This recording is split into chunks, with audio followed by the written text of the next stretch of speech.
You can access the entire episode now on our website, forbiddenknowledge.news, Rokfin, Rumble, and all podcast platforms.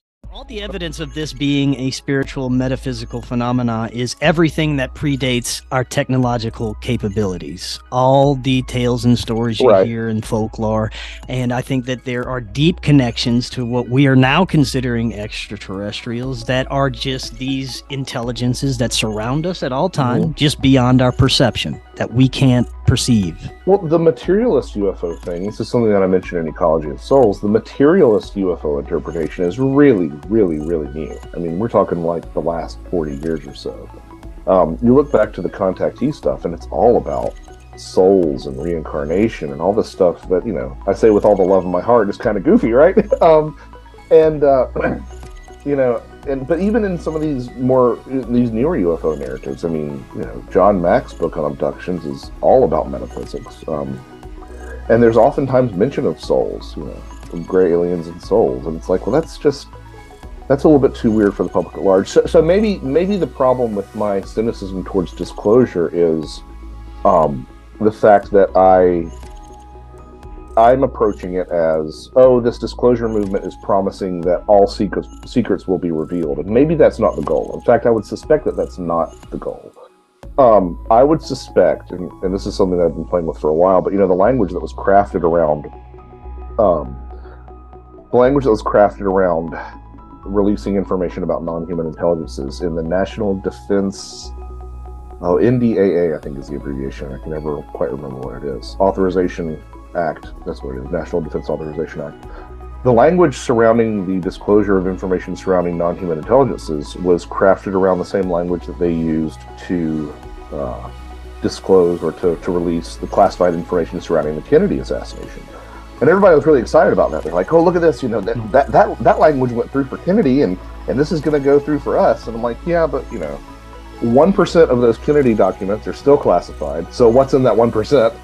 And number two, like, the 99% that is declassified is redacted, as I'm sure your colleagues who's working on the Kennedy stuff knows. So the question is, what is still kept secret after we get all these disclosed documents about, you know, non-human intelligences? And what I think we'll wind up with, and I've said this before, I think that my opinion will probably age like milk in this regard, but if I had to guess about where we're going to end up on the end of this disclosure season, if there is a positive development of some sort of disclosure, I suspect that it's going to leave the nation and or the world with the same sense that we have about the Kennedy assassination, which is, you know, something strange is going on.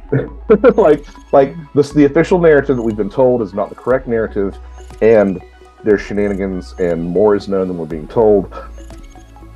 But we still don't have an answer we still don't have an admission of who pulled the trigger. So we still won't have an admission of what these things are, where they came from, but there will be a sense in the global community that, yes, there is something genuinely anomalous going on in the skies. And that's sort of where I predict that we'll wind up. We'll see if that's the case, but if the Kennedy disclosures are any sort of indicator, that's sort of where we'll wind up, I think.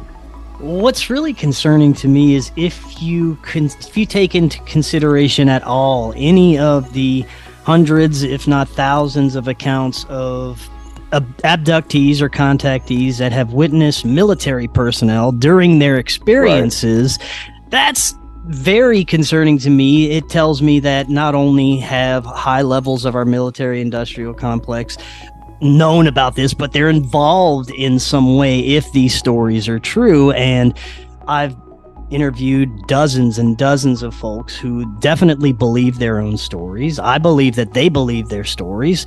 So that's compelling enough for me to be concerned about it.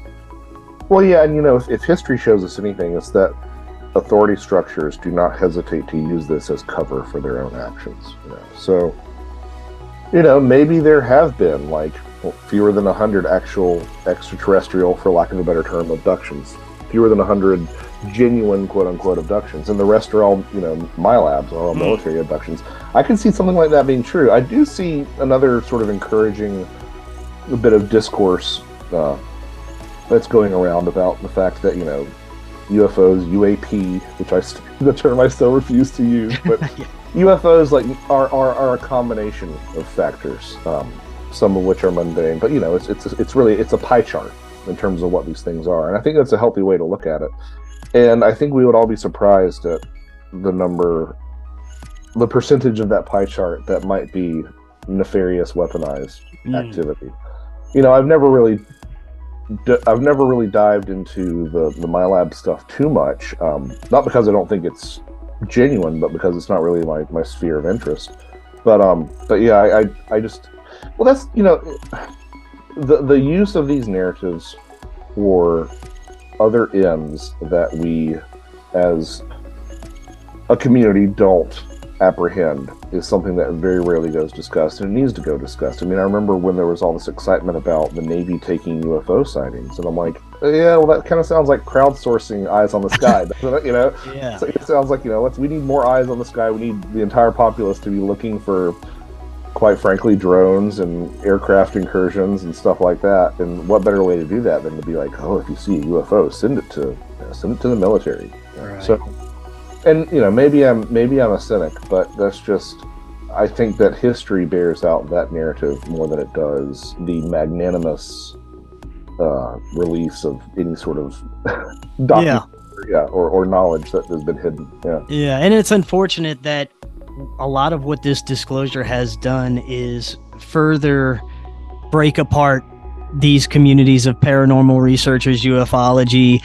And I've been saying for the longest time that we need to bring these areas and fields of research together and compare notes, and it seems like they're more separated than ever now. So, you know, it's really interesting, man. Like, I noticed this.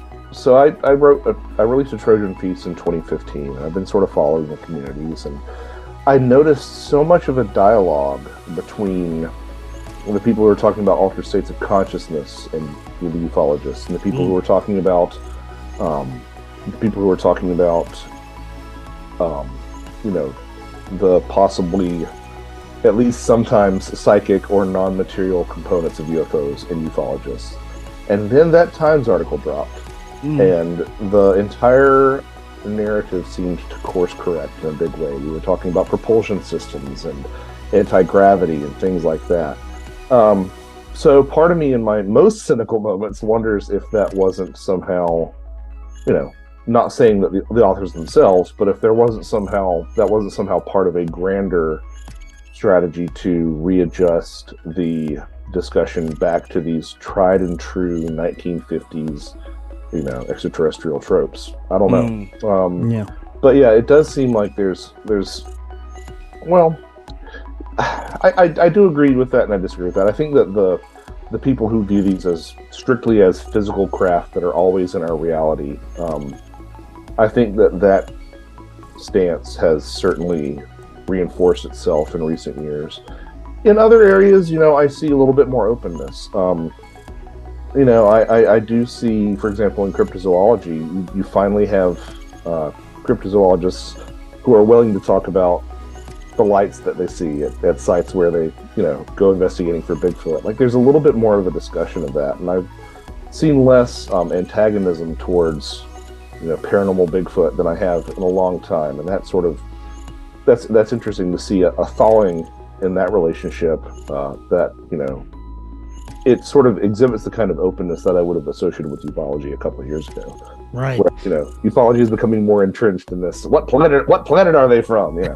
Well, that's what I want to get into now, is how an individual's perception can open based on just a simple experience they have in interfacing with something they consider paranormal. And the perfect example of this is a gentleman that I've been working with. He was in the recent documentary film that I just filmed called Occult Louisiana. It's all about the high strangeness that goes on in Louisiana, from its history, hidden history, to the no shortage to the strange cryptid creatures that are here as well. And this gentleman, his name is Scott Pace, and he is just your normal middle-aged hunter. He goes hunting and fishing. He loves the outdoors. He's a religious man, and he'd never experienced anything really paranormal in his life until 2020, when he was hunting one day in his deer blind, and through his rifle scope, he saw a Sasquatch.